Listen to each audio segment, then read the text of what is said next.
warahmatullahi wabarakatuh. Halo semuanya. Hai, perkenalkan nama saya Safina Bitasari.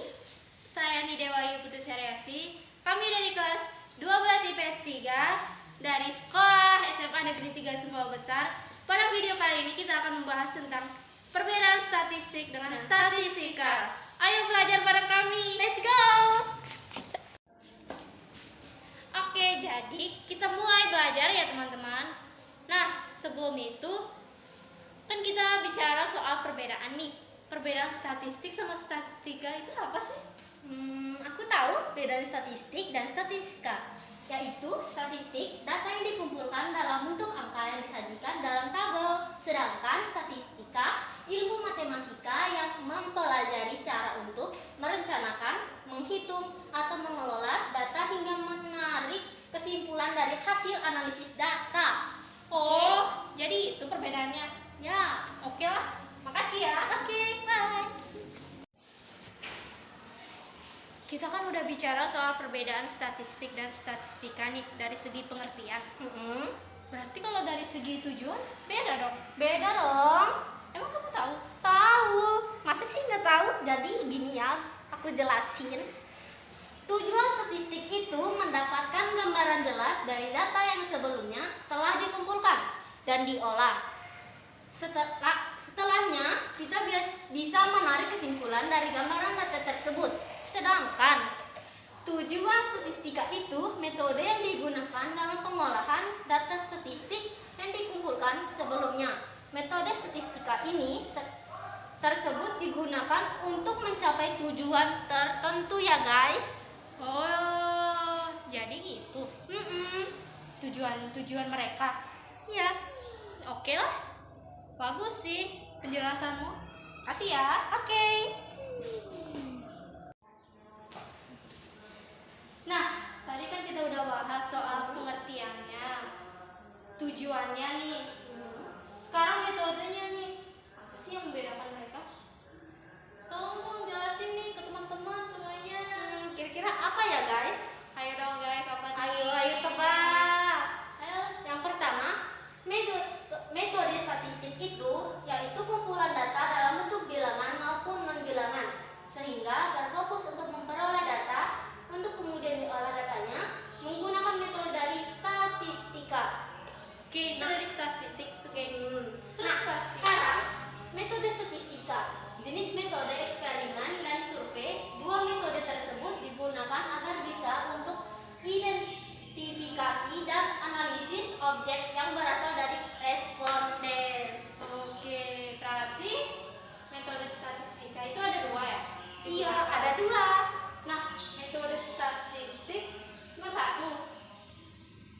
Iya, cuma satu guys. Oh, berarti itu yang membedakan. Oke, mantap sih. Berarti kita bahas soal contohnya nih. Aku belum tahu. Ayo, let's go. Let's go, let's go. Oke guys, jadi aku tahu nih dari segi contoh yang membedakan statistik dengan statistika. Oh iya?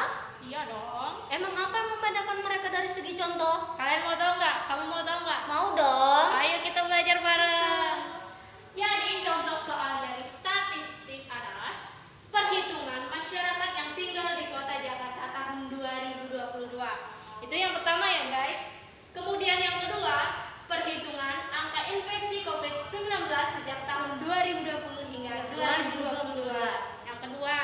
Yang ketiga, statistik jumlah daerah yang kekurangan air bersih. Tiga guys. Itu contoh soal dari statistik. Sedangkan contoh dari statistika yang pertama adalah perhitungan nilai ujian nasional rata-rata di suatu wilayah. Yang pertama, Yang kedua, pengolahan data perekonomian di suatu wilayah untuk menentukan tingkat kemiskinan. kedua, Yang ketiga, perhitungan rata-rata tingkatan usia penduduk di suatu wilayah. guys, yang terakhir. Nah, berarti udah tahu dong perbedaan mereka ada di mana? Iya, sekarang aku tahu. Oke, gimana nih dengan kalian guys? Udah tahu ngerti belum? belum? Ayo, kalau Semangat. nggak tahu di kolom komentar ya. Let's go. Tanya. Nah, dari semua materi yang udah kita jelasin dari tadi, tolong dong jelasin kesimpulannya. Oke guys, ayo kita dengar sama-sama kesimpulannya. Jadi, statistik dan statistika tidak lepas dari bidang yang berkaitan dengan data science. Oh iya, apa aja bidang-bidang berkaitan dengan data science? Oke, seperti bidang pendidikan, bidang geografis, bidang sosiologi, hingga bisnis. Maka, kita harus sama-sama memahami terhadap statistik dan statistika perlu dipelajari dengan baik agar tidak salah dalam penerapannya. Dari cara pengumpulan data, analisis atau olah data, metode yang digunakan, hingga penarikan kesimpulan. Oke guys, jadi itulah kesimpulannya. Dari pengertian, terus apa tadi? Tujuan, dan Metode dan kesimpulan guys. Terakhir. Oke. Lupa Contohnya. Aduh. Maaf ya guys. Oke guys, sekian dari video kami. Semoga bermanfaat. Maafkan kami ya bila ada kata yang tidak berkenan di hati. Salam dari kami, SMA Negeri 3 Semua Besar, kelas 12 IPS 3. Dengan aku Nidewa Putu Caryasi. Dengan aku Sobina Ambitasari. Sampai ketemu lagi. Bye.